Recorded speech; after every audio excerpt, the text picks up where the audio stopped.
Okay, hello, good evening to everybody who is watching us on the Len and Chamber Facebook pages. We are back today with our final CARES Act video. That's the wrong pronunciation. Um, However, today we will be talking about savings with Ashleigh Edgerson from Fund My Future. Today is the 3rd of February. Um, again, we have Ashleigh Edgerson from Fund My Future. And I'm your moderator, as usual. My name is Miguel Villafuerte. I'm the marketing and membership coordinator for LEN, and I'm a student at the University of Wisconsin-Milwaukee. So before we began, I wanted to give a thank you to the Greater Milwaukee Foundation, Milwaukee County COVID-19 Fund, American Family Insurance, Associated Bank, CIBC, and North Shore Bank for the support that they've given us throughout this Más Fuertes campaign. And so the first organization that compromises Más Fuertes is the Latino Chamber of Commerce of Southeastern Wisconsin. So the mission of the chamber is is to foster the economic development of Wisconsin by advocating, strengthening, and promoting the growth and development of Latino and other minority and emerging enterprises with the goals of providing increased access to capital, business opportunities, job creation, and capacity building programs. So if anybody who's interested in learning more about the chamber, here I have a few links. I have our Facebook page, the website, our LinkedIn page, as well as our YouTube channel, and then a phone number and an email where you could contact us at. And so the other organization is the Latino Entrepreneurial Network of Southeastern Wisconsin, also known as just LEN. And the mission of LEN is to promote entrepreneurial awareness and education through bilingual coaching, professional development, and networking. And some more information on LEN, some more links. I have the website, the Facebook, LinkedIn, and Instagram pages, as well as the phone number and email that you could contact somebody at LEN at. So today is our final CARES Act seminar. We will be closing out with savings, a video topic we have not covered yet in these past couple months. So I want to welcome Ashleigh. Thank you very much for coming and giving us your time to present. And so whenever you're ready, Ashleigh, thank you very much for coming. You can begin with your presentation. Yeah, thank you so much, Miguel. I'm so happy to be here myself and my intern, Yasmin Cruz. We're so honored to be able to join Lynn and the Latino Chamber of Commerce on this topic of savings. So if you want to jump ahead to the next slide. Perfect. So a little bit about me. I am the program manager for Fund My Future Milwaukee. We are a 529 children's savings account, and we focus on making sure that our youth in the city of Milwaukee are set for secondary education and ready to build that 21st century workforce in their future. In addition to that, I'm also a member of a coalition referred to as Bank On of Greater Milwaukee, where we focus on the underbanked and unbanked individuals in the city of Milwaukee and prioritize education as well as a variety of resources for individuals that need assistance when it comes to financial support. And in addition, I'm a board member on the college savings program under Governor Evers' Department of Financial Institutions. So thank you for having me. Next slide, please. Okay, so first things first, when we talk about savings, we have to talk about why it is such a challenge, right? Why are people having such difficulty when it comes to the mindset of savings? And a lot of reasons come to mind, but it starts with these four. There are cultural differences when it comes to how people look at and spend and make habits with their money. Culturally, there's just, some families look different, family sizes, whether you're a single mother, whether you're raising multiple generations in a household, whether you're someone who doesn't come from this country and you're not sure, the different procedures and things like that. There's other reasons why financial habits can be different based on cultural differences. The secondary thing is trauma. Trauma, financial trauma specifically, is a huge contributor to why individuals make certain financial decisions, right? So if you had an elder in your family who didn't trust financial institutions due to what happened to them back in the day, that's going to, be sent down generation to generation in terms of, how they view money, whether that's land ownership, whether that's how you view savings, the topic we're talking about now. If someone has experienced trauma, for example, parents that separate, and one parent may not have been the breadwinner in the household, and now all of a sudden has to learn how to budget and save and prepare for stability in a new home. Those sorts of things can cause challenges when it comes to financial stability and the idea of saving. To go kind of hand in hand with those two things, and I think a lot of these work together, but lack of trust. There's a lot of different reasons why certain individuals, certain cultures do not trust financial institutions. More than not, we all know more recently that some of these institutions were not built for certain cultural differences, certain ways individuals view money. They were built around a certain mindset, a certain framework that did not always identify with the individuals who use these financial institutions. And that made it difficult for those individuals to build trust. For example, access to homes, access to loans. There's certain criteria that were built that was not made for diversity, to put it simply. And so that created a lack of trust. And then finally, lack of education. That's precisely what we're doing here now. It's vital now more than ever that individuals get an education in terms of what their financial options are. And so I'm so grateful to have organizations like LEND, like the Latin Chamber of Commerce, who are interested in investing in their communities and making sure that these things are getting done. Education is being spread throughout the community. And so I'm looking at lack of education, and a large part of that, if I could slow down for a moment, is focusing on those trigger words, right? There are some words that kind of just scare people. They're a little intimidating. And so words like debt or budget or interest, all words that when you hear them, it creates a sort of a barrier. And that barrier can scare people into just avoiding it or running from it.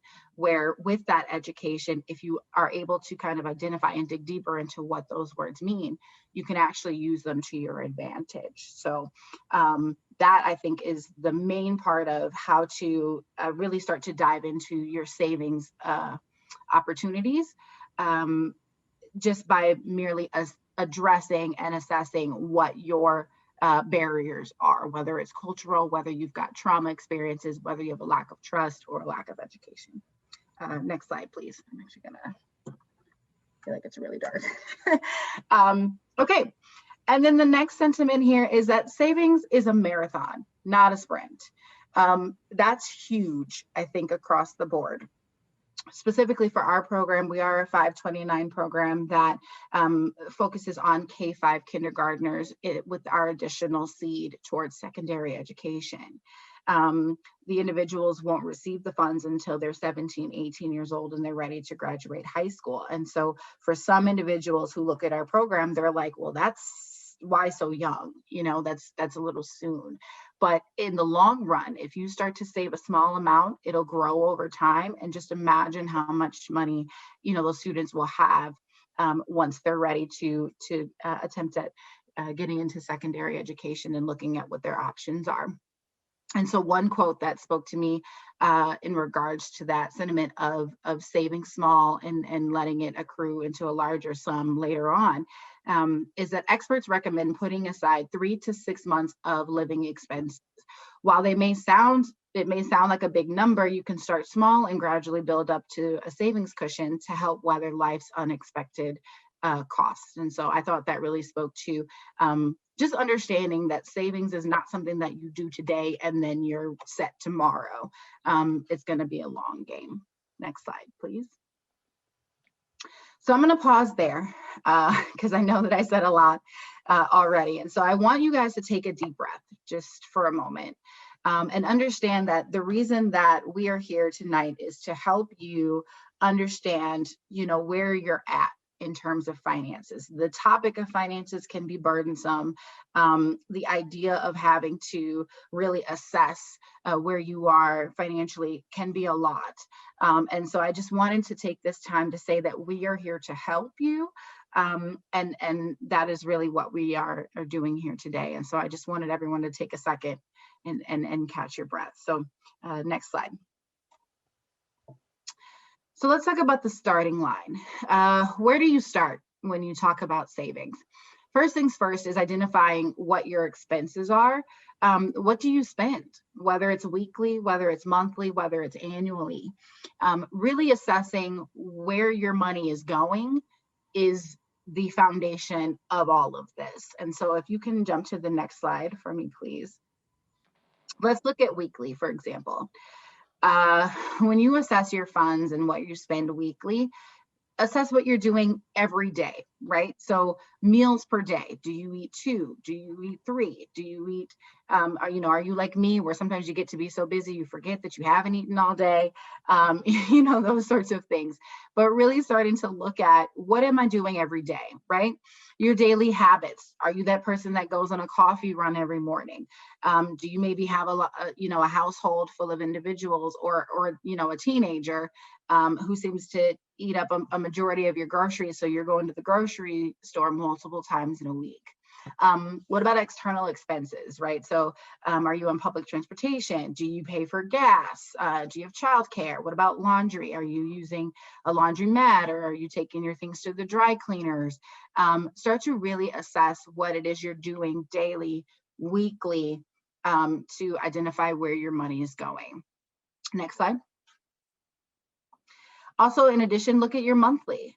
Some people are like, weekly is a little too much. I know someone who can do it daily, and he knows down to the gallon of milk that he drinks. So it can get intense. But some people would rather identify what they do within a month. So talk about those monthly expenses, your rent, your electric, your water. The biggest thing that I ask people to really look at, really assess, really focus on is entertainment. And I'll get into why that's important in a little bit, but that's, to me, a cell phone. Now a little bit more crucial than ever, but cell phones, your internet, again, something that, due to COVID-19, we all need internet to be able to access one another, or for students who are in school. So that internet is important. Really look at those subscriptions, right? Like your Hulu's, your Netflix, your Disney Pluses. Identify what those things are within your monthly expenses. And then what about parking? Do you park on the street? Do you have a parking spot? For myself, I have a parking spot and it's allocated with my rent every month. And so that's an additional expense that I'm responsible for. And then, et cetera. There's other things that different families, have that are part of their expenses. And so really start to look at those things. So next slide, please. So we're going to take a quick temperature check. What am I saying? Basically, what I'm saying is identify where your money is going, whether that's weekly, whether that's monthly, and write them down, right? So for those of you who may not know it off the top, or you don't necessarily realize where your money is going, right? Like I have a friend, she eats out 3 days out of, the week. And so she may not realize how much money is really going, out of her account, because she's a swiper. So really take the time to assess. Go find a notebook and write it down. I had 3 meals today. I did stop for a coffee.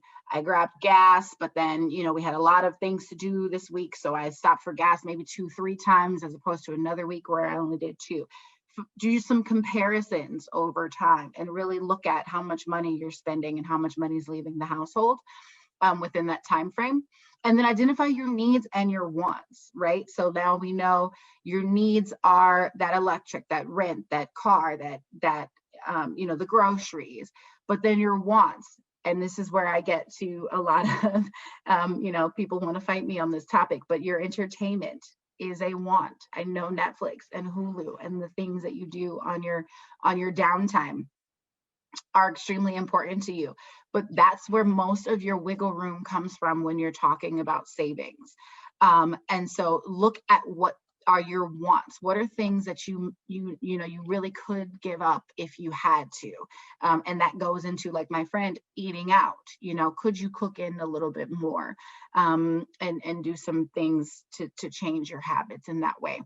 And then maybe identify a deadline, right? So say, for example, you end up with a medical bill that came out of nowhere and it's due in 2 months. Well, then maybe you assess and say, okay, if this is due in 2 months, then I'm going to give up coffee runs for 2 months, right? I'm going to give up the Hulu for 2 months. I'm going to give up. What are your sacrifices that you can make within that time frame? And that may also help you to identify where some breathing room is within your finances. Next slide, please. So then, in addition to identifying what it is you're spending, where that money is going, what are your priorities in terms of what you're spending? Let's talk about what you're saving for, right? Like, yes, I know I found some little pockets where I found, some money that I can put away, but what am I putting it away for? The number one reason, if we have learned anything over the last year, is emergency expenses. We need to have some sort of emergency relief put aside for ourselves. And we'll get into a little bit deeper of a dive into what that looks like. So emergency is a great top reason why you should put funds away. You should have a reserve of funds. Debt relief, student loan debt, credit card debt, those sorts of things. Start putting funds away to start to relieve yourself from some of those things. Home ownership. Maybe you're a first-time home buyer. Maybe you're looking to expand and your family's growing and you want to look at what your options are with home ownership. Retirement. Now more than ever, we're seeing people, their lives have shifted. Maybe they realize, maybe I am looking closer at retirement than I have been in the past. And then education for you, education for your children, looking at what you can put your funds away for. We, as a 529 account, really focus on parents' involvement in investing in their children's future. And so we actually provide a $25 incentive for parents that open up a 529 account to put money aside for their children's education or their own education. And so that is also a great reason to save and invest for your future. So let's, next slide, please. So again, let's talk about emergencies. They happen. And an emergency like COVID came out of nowhere. People experienced job loss. There wasn't access to daycare, so you had to find out where you could get access. And then because of the limited amount of daycare, you were forced to pay, that expense, not being prepared for that. Access to healthcare, access to additional things, like people were buying groceries in a larger scale than they were before because they weren't sure when they were going to be able to go back. And so you're looking at expenses that you didn't account for. And so you're looking at things like auto repair as an additional thing that comes out of nowhere, right? Like, especially with these snowstorms coming out of nowhere, people are getting in accidents or needing new tires or, things like that you don't prepare for.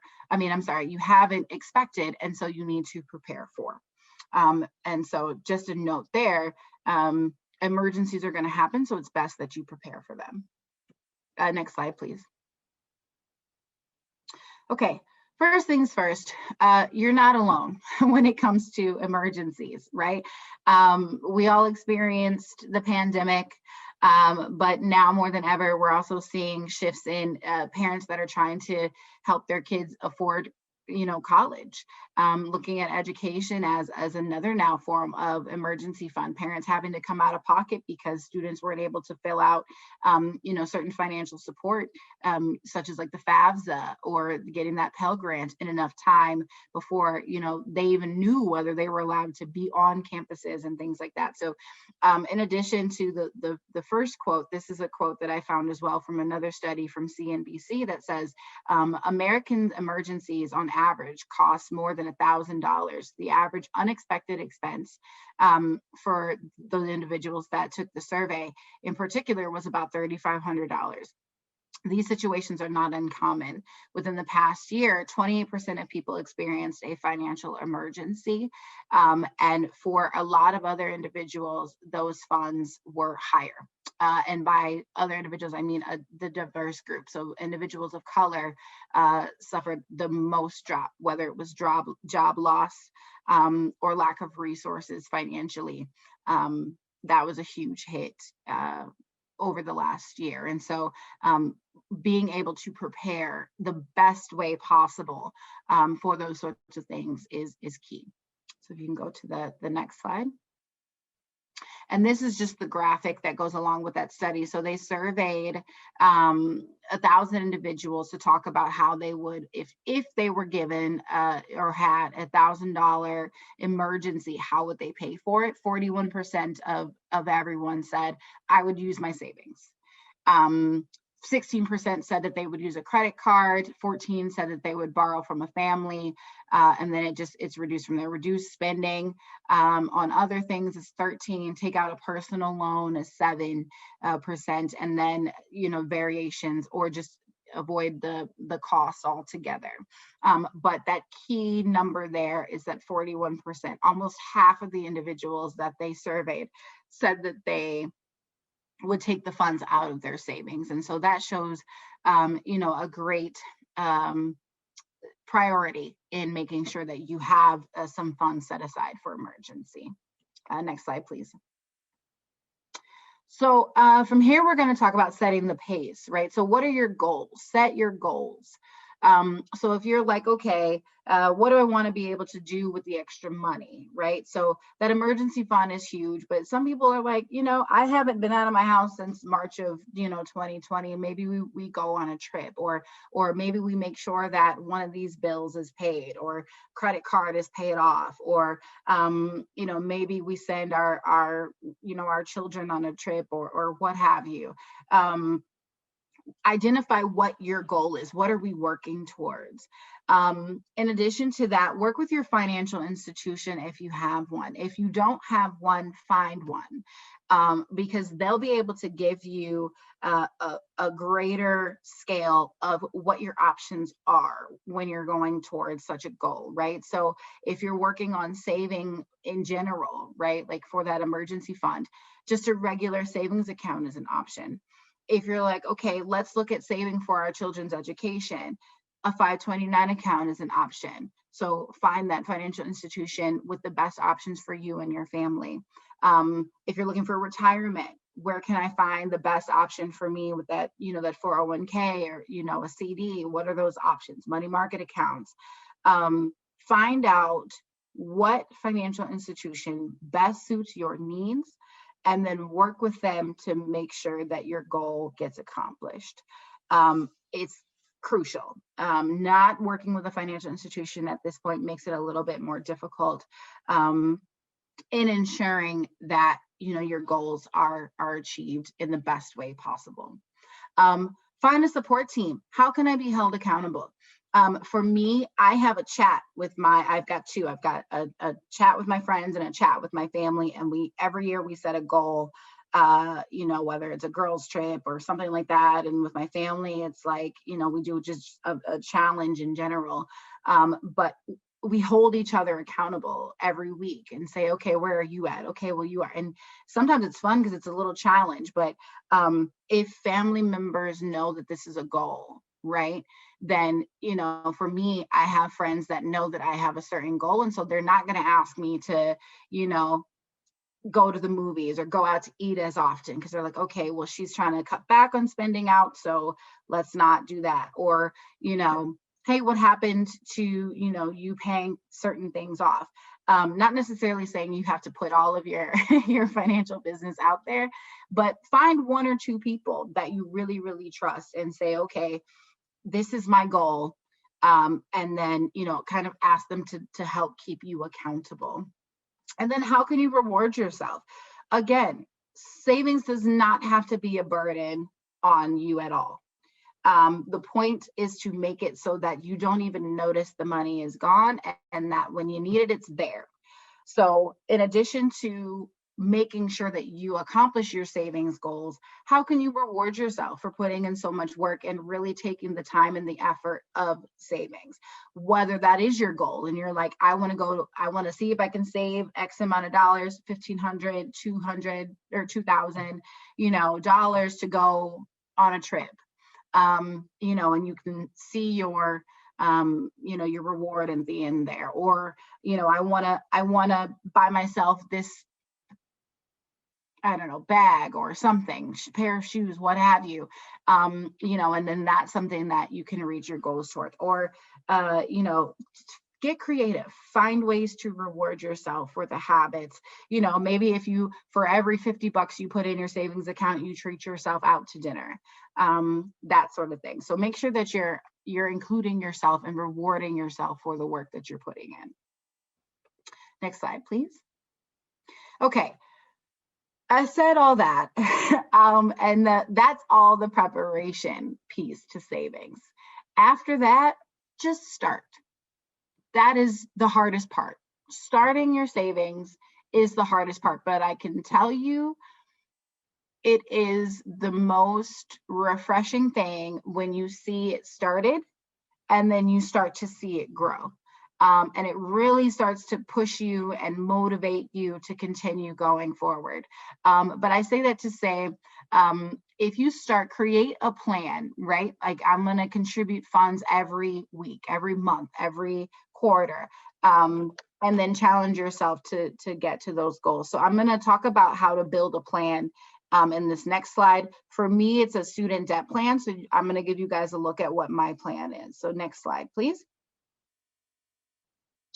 Okay, so this is my plan.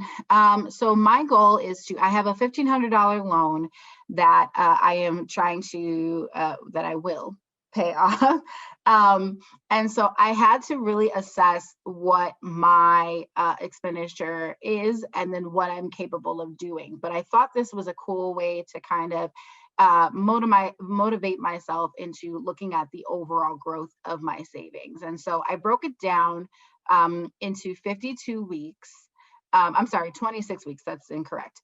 52 weeks in a year. So 26 weeks. So from January 3rd, which is when I started, until June 27th, I will be saving every Sunday. And then whatever week it is how much money I'm putting into my savings account, right? So for week 1, when I started in January, I put $1. For week 2, I put $2, and it adds up every week. So by the 26th week, which will be June 27th of 2021, I'm only putting $26 in my savings account.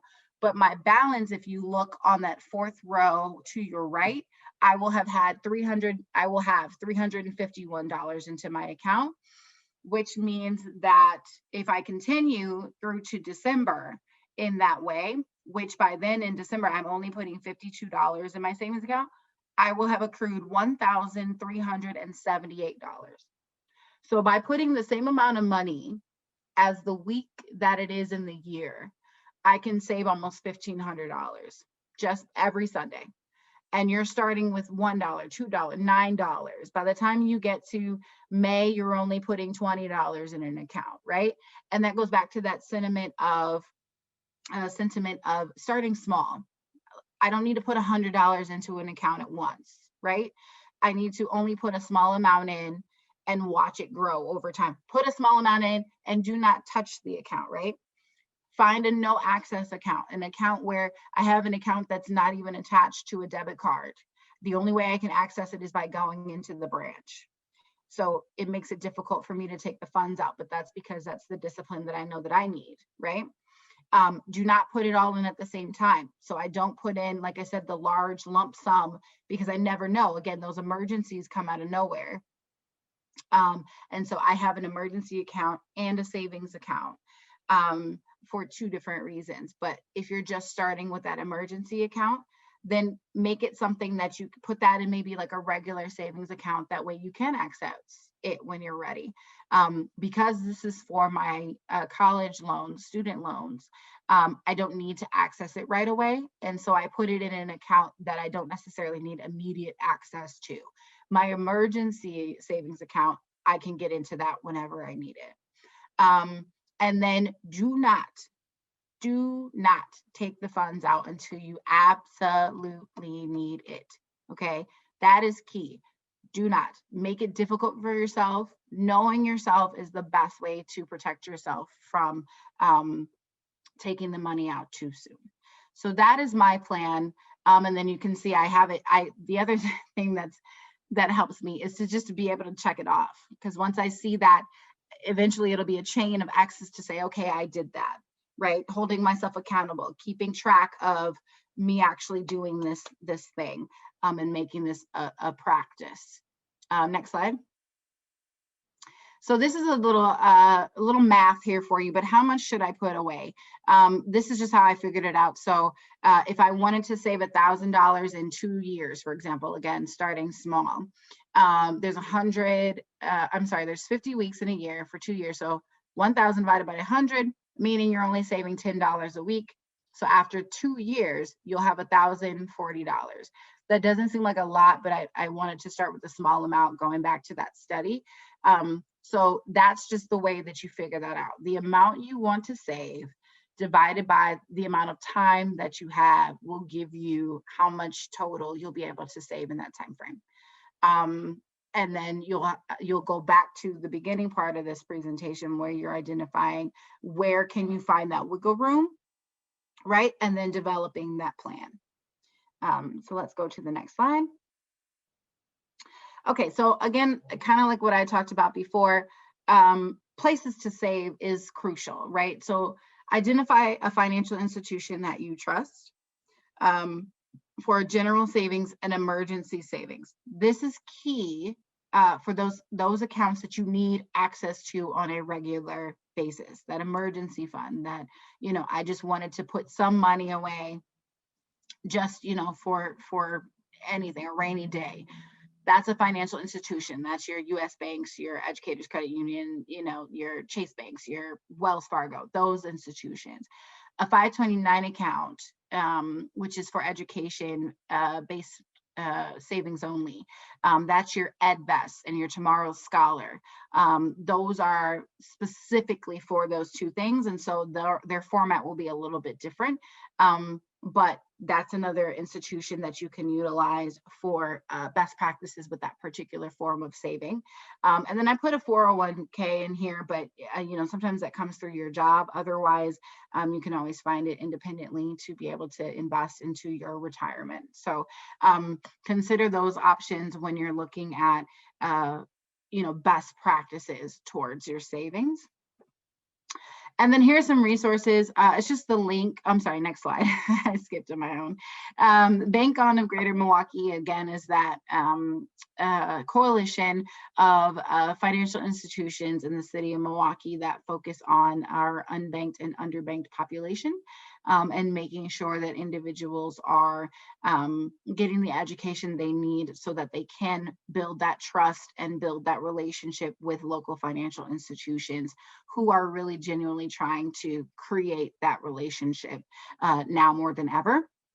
And so in addition to that, they are looking for families in need of tax assistance. And so they're taking registration for their VITA sites. So if you check on that website, or you can go to ueda.wi.org, which is the third link here, and find out best ways to get help with your taxes, with housing, any resources that you might need towards that financial assistance.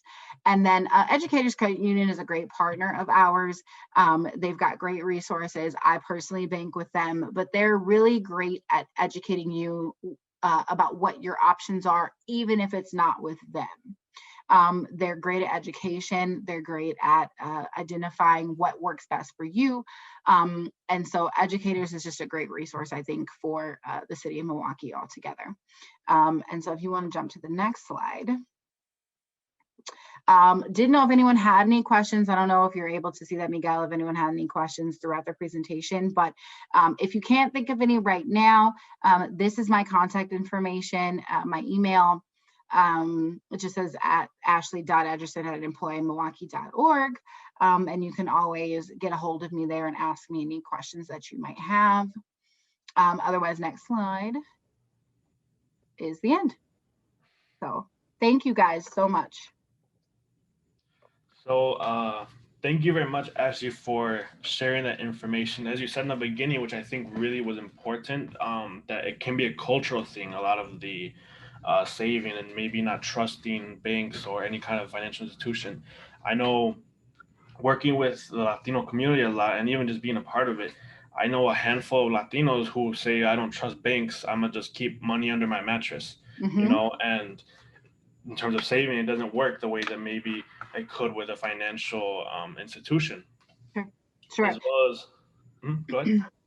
Oh no, I'm agreeing with you. We actually, there's I'm not sure if you're familiar with self-help, but there's a financial institution, Ann Fury. She's a member. She's also a chair of Bank On as well, and so she does a great job working on the South Side with just getting people to trust. I think is just her main thing. She's not pushing her institution at all. It's just more of, it's time that we address, that this is something that people need more than ever, and building that trust is key.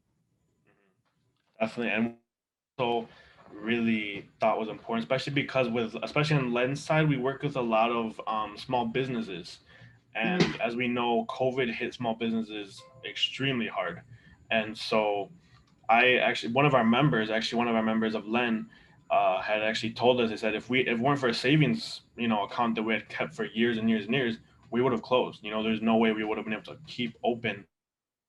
We just weren't making the money. And so I know, like, I would just say business owners don't take this just as an individual or personal savings presentation. This can also be 100% applied to your business, and 1000% should be applied to your business, because especially in time right now, like COVID, where there's restrictions, where maybe you didn't get the grant you applied for, you need something that's going to, keep you, ready in case of emergency. Yeah, absolutely. And thank you for that. That's a great sentiment there, is that this also applies to anyone. Savings is important, whether you're a business owner, whether you're, a student. We all need to make sure that we have something set aside just in case for things like this.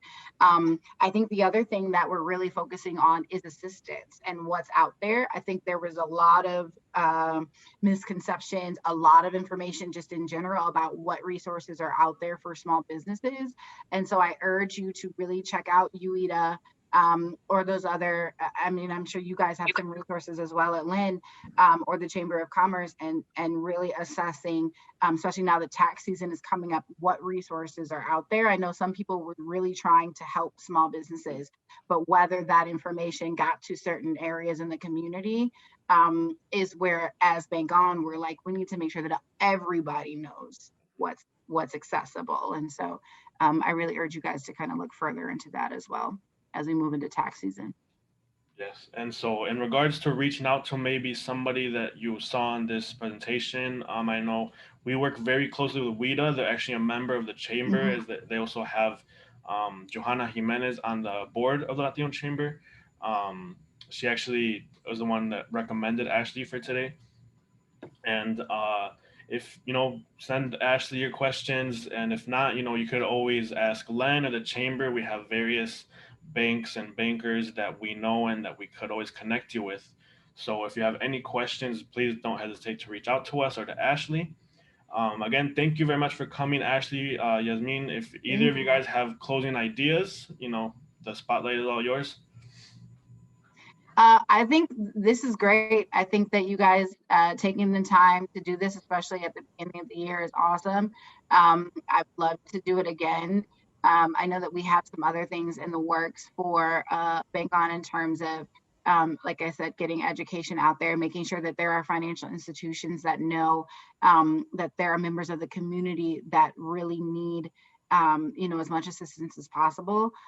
So a partnership, I think, is great. So I'm excited to be working with you all. Yasmin, did you have any notes? Can you hear me? Yes. Okay.